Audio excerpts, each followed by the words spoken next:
आप देख रहे हैं भायंदर संवाद। शादी एक पवित्र बंधन है, लेकिन आजकल यह एक महंगा तमाशा बन गया है। शादी में फिजूल खर्च करना एक बड़ा मुद्दा है। लोग अपनी सामर्थ्य से अधिक खर्च करते हैं और कर्ज में डूब जाते हैं। शादी में फिजूल खर्च बचाए जाने वाले कुछ मुख्य क्षेत्र हैं: अत्यधिक मेहमानों का निमंत्रण, महंगे शादी के कपड़े और आभूषण, विलासिता भरे सजावट और फूलों का उपयोग, महंगे भोजन और पेय पदार्थ, अत्यधिक संगीत और मनोरंजन, शादी के लिए महंगे स्थलों का चयन, अनावश्यक उपहार और दान, शादी के बाद नए घर की व्यवस्था, फर्नीचर, गाड़ी और अन्य चीजों के लिए भी खर्च करना पड़ता है। तो क्या हमें शादी में फिजूल खर्च करने की आवश्यकता है? क्या हम इसे कम नहीं कर सकते? जी हाँ, हम इसे कम कर सकते हैं। हमें अपनी सामर्थ्य के अनुसार खर्च करना चाहिए। अनावश्यक खर्च से बचना चाहिए। और इस खर्च को हम कैसे कम कर सकते हैं, इसे हम सही तरीके से कैसे इस्तेमाल कर सकते हैं, इसी विषय पर हमारे साथ बात करने के लिए आज मौजूद हैं रायपुर धर्म लक्ष्मी जनसेवा ट्रस्ट के अध्यक्ष व संस्थापक धर्मेंद्र शर्मा जी। तो चलिए जानते हैं उनका क्या कहना है इस विषय पर। नमस्कार, मैं हूं मिथिलेश और आप देख रहे हैं भायंदर संवाद। दोस्तों, आज का हमारा मुद्दा है शादी और शादी में होने वाले फिजूल खर्चे। ये कहना गलत नहीं होगा कि शादी एक पवित्र बंधन है, लेकिन आजकल एक महंगा तमाशा भी बन चुका है। इसी विषय पर बात करेंगे हमारे साथ रायपुर धर्म लक्ष्मी जनसेवा ट्रस्ट के अध्यक्ष धर्मेंद्र शर्मा जी, जो पिछले कई वर्षों से जरूरतमंद बेटियों की कन्यादान करते आ रहे हैं। इसी विषय पे हम इनसे जानेंगे कि शादी में ऐसे कौन से फिजूल खर्चे होते हैं जिन्हें हम बचा सकते हैं या उसका उपयोग कहीं और जगहों पे हम कर सकते हैं। तो सर, आपका बहुत बहुत स्वागत है भायंदर संवाद में। बहुत बहुत धन्यवाद एक बार फिर से भायंदर संवाद को। आप समाज के कई ऐसे कृतियों को लेकर के लोगों को जागरूक करने के लिए, लोगों तक हमारी बातें पहुंचाने के लिए जो हमेशा एक पहल करते हैं, इसके लिए मैं आपके चैनल को और आपको धन्यवाद देता हूं। नमस्कार सर। सबसे पहले तो मैं आपसे जानना चाहूँगा कि शादी में कई ऐसे फिजूल खर्चे होते हैं जिसके दबाव में माँ बाप यहाँ तक कि कर्ज में आ जाते हैं। कर्ज का बोझ जो है पूरे जीवन उन्हें सताते रहता है और उससे उभर नहीं पाते हैं। तो ऐसे क्या खर्चे हैं जिन्हें हम कम कर सकते हैं आपके हिसाब से? शादी बहुत एक बोलते हैं कि हमारी भारतीय संस्कृति में एक बहुत बड़ा पर्व होता है एक परिवार के लिए, क्योंकि विवाह में हम दो परिवारों को, दो कुलों को, दो गोत्रों को जोड़ करके एक परिवार बनता है जिससे संसार चलती है। परंतु ये जितने सादगी से पहले हम करते थे, जैसे जैसे हम भौतिक सुखों में बढ़ते चले गए और हम देख रहे हैं कि लोग शादियों को एक तमाशा बना के रख दिया है। लोगों ने इस तरह का तमाशा बना दिया है कि अगर उनके पास पैसे नहीं भी हैं तो भी पता नहीं कहाँ से कर्ज लेना, यहाँ से व्यवस्था करना, लेकिन शादी करना है तो ऐसे भी शब्द कहते हैं कि अरे जीवन में एक ही बार होता है शादी, तो जो कुछ करना है कर दो। लेकिन कहीं ना कहीं इस दबाव में, इस कार्य से आप खुद के ऊपर वो दबाव ले लेते हो, वो कर्ज अपने ऊपर बना लेते हो, जो आगे चल कर के आपके जीवन में बहुत सारी तकलीफ़ें पैदा करती है। हमें इसे रोकना होगा। हमें जहाँ ज़रूरत नहीं है वहाँ पे हम खर्च करते हैं। जहाँ हम छोटे से जगहों पे ये शादी कार्यक्रम कर सकते हैं, पहले हम देखा करते, पहले हमारे गाँव में जो हमारे जगह होते थे, खेत होते थे, वहीं पे शादियाँ हो जाती थी, वहीं पे लोग बाराती रुकते थे, बहुत सारी व्यवस्था ऐसी होती थी। और जिस परिसर में हम रहते थे उस परिसर में हम शादी का कार्यक्रम कर लेते थे। लेकिन अब लोग 5 स्टार 7 स्टार होटलों की, हॉल के, ऑडिटोरियम के, बहुत सारी चीज़ों की व्यवस्था करते हैं, जो एक फिजूल खर्ची ही है अपने आप में।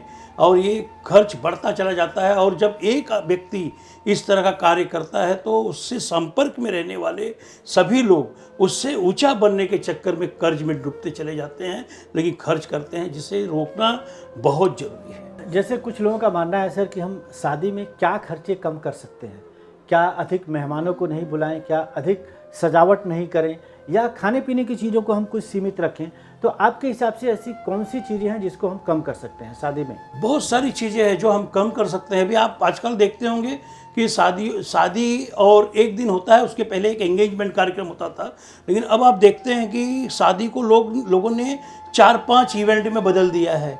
मेहंदी का अलग इवेंट होता है, संगीत का अलग इवेंट होता है, फिर हल्दी का अलग इवेंट होता है, फिर उसमें एक अभी नई परंपरा गोद भराई का इवेंट होता है। शादी के पहले जो 4-5 इवेंट उन्होंने बना दिए हैं अलग अलग। तो सब जितने खर्च लोग पहले शादियों में करते थे, उतने ही खर्च लोग आजकल इस तरह के छोटे छोटे इवेंट बना करके खर्च करने लगे। और आप देखेंगे कि एक सामान्य परिवार उतने ही उनके मेहंदी, उनके हल्दी, उनके गोद भराई की सब फंक्शन में एक शादियां हो जाती है सामान्य परिवार की। इस तरह के खर्च जो है आप कम कर सकते हैं। सर, आपने बिल्कुल सही बात कहा कि शादी जो है दो लोगों का मिलन, दो परिवारों का मिलन, एक पवित्र रिश्ता होता है और इसमें बहुत से ऐसे फिजूल खर्चे होते हैं जिसे हम बचा के उन्हीं वर वधू के भविष्य के लिए उस पैसे को इस्तेमाल कर सकते हैं। बहुत अच्छी बात आपने कहा सर। लेकिन समाज में कुछ लोगों का ऐसा भी मानना है, हालांकि जिसके लिए पैसा बहुत मायने रखता है, जो मध्यम परिवार से आते हैं, उनके लिए तो ये खर्चे बहुत ही अधिक हैं, उनको इस तरह की चीज़ों पे ध्यान देना चाहिए। लेकिन कुछ ऐसे लोग भी होते हैं जिनका कहना होता है कि हमारा पैसा हम जैसे चाहें वैसे इस्तेमाल करें। लोगों का क्या, उनके लिए क्या कुछ आप मैसेज देना चाहेंगे? बिल्कुल आपने सही कहा। आपने अपने जीवन में बहुत मेहनत करके पैसे कमाए होंगे, बहुत सारा आपके पास है, आप चाहिए उस तरह से खर्च कर सकते हैं। लेकिन कहते हैं कि जब आपको ईश्वर ने बहुत कुछ दिया है, तो आपका एक जिम्मेदारी भी समाज के प्रति बनता है। उस जो भी संसाधन ईश्वर ने आपको मुहैया कराया है, जो भी ईश्वर के आशीर्वाद से आपको प्राप्त हुआ है, उसका सही इस्तेमाल होना चाहिए। अब आप कहेंगे कि शादी में हमने अपने बेटे या बेटी में इतना खर्च किया तो उसमें हमने गलत क्या किया। आप गलत नहीं करते। इनडायरेक्टली अगर उसको देखा जाए तो आप अपने परिवार, अपने समाज और लोगों के ऊपर एक सामाजिक दबाव बनाते हो कि देखियो हमने ऐसा किया है, आप ऐसा नहीं कर पाओगे। तो दूसरा व्यक्ति क्या होता है, आपको देख करके उस तरह की चीज़ें दोहराने की कोशिश करता है और वो उस जंजाल में, वो आपकी माया जाल में, वो आपके चक्रव्यूह में फंस जाता है। ईश्वर ने आपको दिया है, अगले को नहीं दिया है, लेकिन वो दबाव में आता है। कहीं ना कहीं बच्चे भी दबाव में आते हैं, क्योंकि कहीं ना कहीं बच्चे तो मित्र ही होते हैं एक दूसरे के। एक दोस्त के शादी में जब इतना खर्च होता है तो दूसरे बच्चे भी अपने माँ बाप पे दबाव बनाते हैं कि देखिए इस तरह से वहाँ खर्चा किया, आप भी इतना ही करो। तो कहीं ना कहीं आप ना दबाव लोगों के बनाते हुए भी लोग समाज का बहुत बड़ा नुकसान करते हैं। आपने बिल्कुल बहुत सही कहा कि अगर भगवान ने आपके पास पैसा दिया है, आप सक्षम हैं, तो समाज के प्रति भी आपकी जवाबदारी होती है और उसे हर व्यक्ति को निभाना चाहिए, किसी एक व्यक्ति को नहीं। आपको बता दूं दोस्तों कि हमारे साथ बात कर रहे हैं धर्मेंद्र शर्मा जी, जो रायपुर धर्म लक्ष्मी जन सेवा ट्रस्ट के अध्यक्ष हैं और पिछले, जैसे मैंने पहले बताया, पिछले कई वर्षों से लगातार ये बेटियों का कन्यादान करते आ रहे हैं, ज़रूरतमंद बेटियों का, और समाज में बहुत ही बदलाव लाने की कोशिश कर रहे हैं। और इनकी ये मुहिम जो इन्होंने चलाया है कि पहले 5000 बेटियों का संकल्प था, लेकिन लोगों का सहयोग देखते हुए इन्होंने अपने संकल्प को बढ़ा दिया, अब अनलिमिटेड हो गया, कोई लिमिट नहीं है।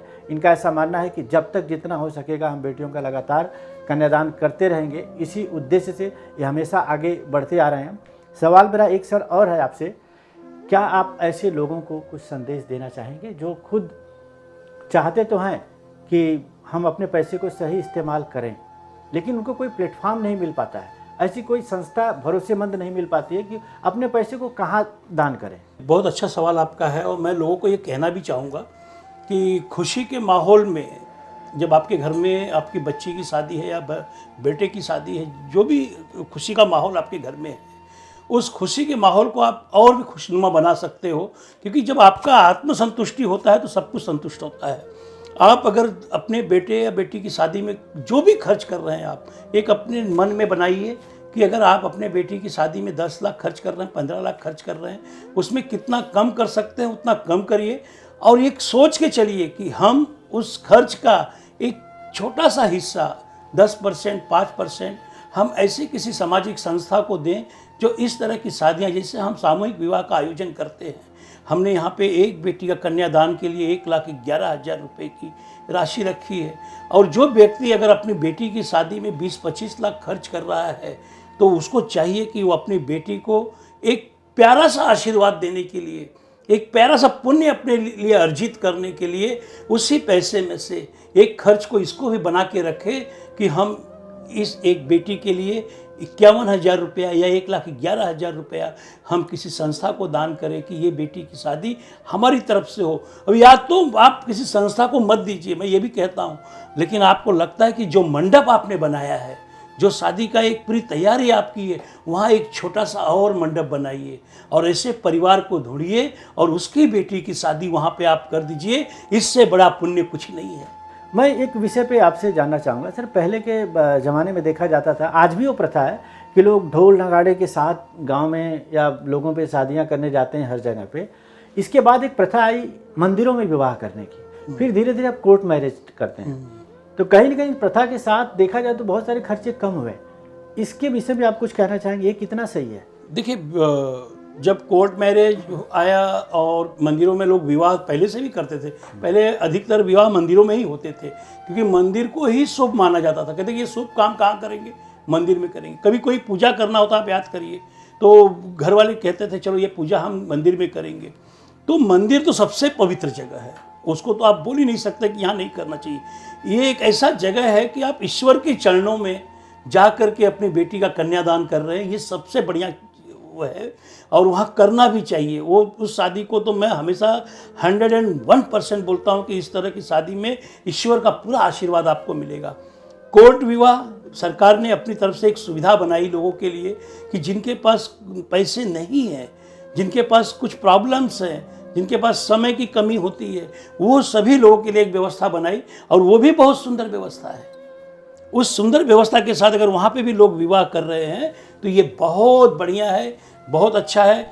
लेकिन इन सभी को मिला करके इस जैसे इन जगहों पे भी लोग जाने में कतराते हैं कि हम अपनी बेटी की शादी मंदिर में करेंगे तो लोग क्या कहेंगे, कोर्ट में करेंगे तो लोग क्या कहेंगे।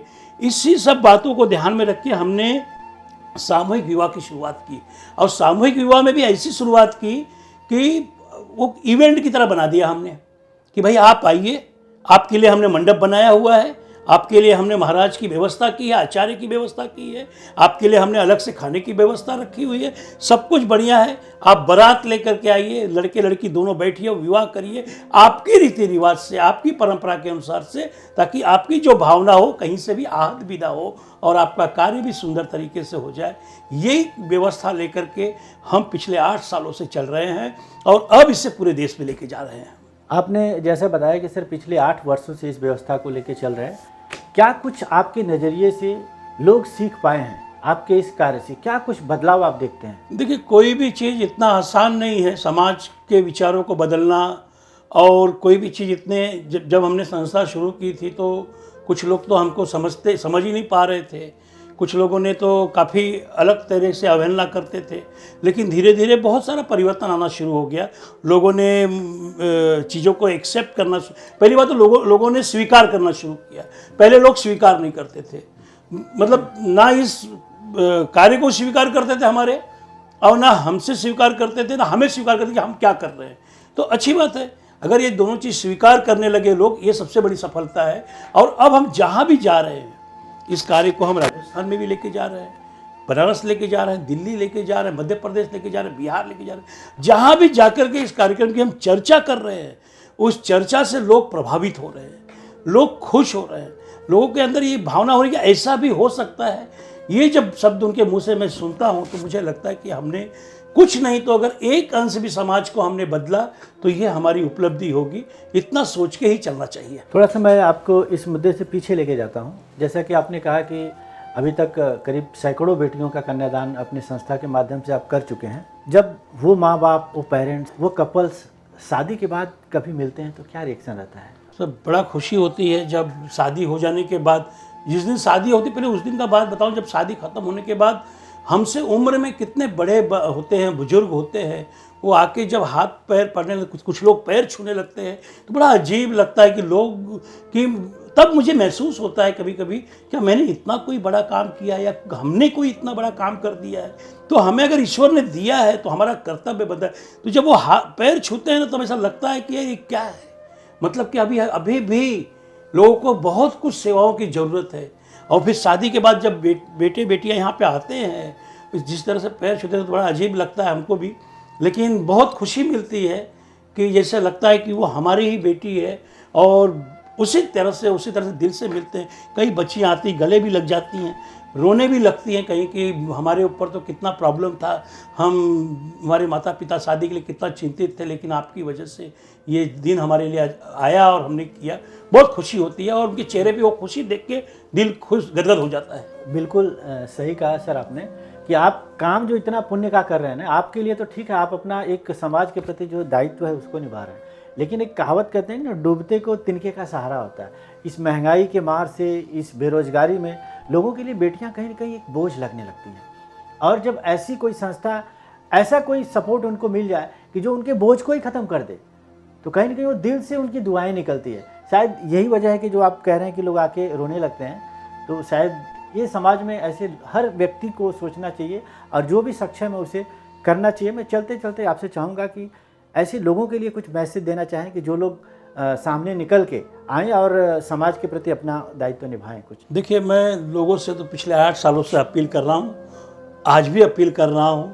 जैसे एक कहावत है, कुछ को मैं जगाऊँ कुछ को आप जगाओ, कुछ ऐसे आगे बढ़ते चलेंगे। तो मैं लोगों से फिर हमेशा अपील करता हूँ कि ऐसे जब कहीं कोई कार्य करता है, या कोई संस्था हो या कोई व्यक्ति हो, कोई व्यक्तिगत रूप से काम कर रहा हो या कोई संस्था काम, जी इस तरह का कोई भी काम करता हो, तो आप उसका साहस बढ़ाइए, आप उसकी हिम्मत बढ़ाइए, उस संस्था की हिम्मत बढ़ाइए, और हिम्मत बढ़ाने के लिए आप उसको प्रोत्साहित करिए।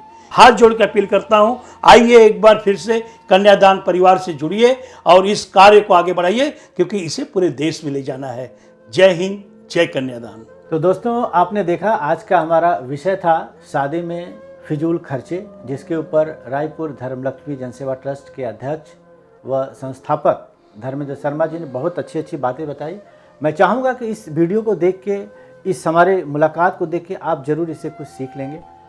मीरा भाईंदर से जुड़ी तमाम खबरें और इस तरह के विषयों से अगर आप जुड़ना चाहते हैं, देखना चाहते हैं, कुछ जानना चाहते हैं, सीखना चाहते हैं, तो आप हमारे चैनल को लाइक करें, शेयर करें और सब्सक्राइब करें।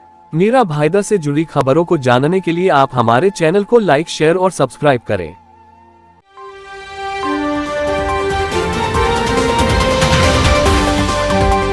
आप देख रहे हैं भाईंदर संवाद।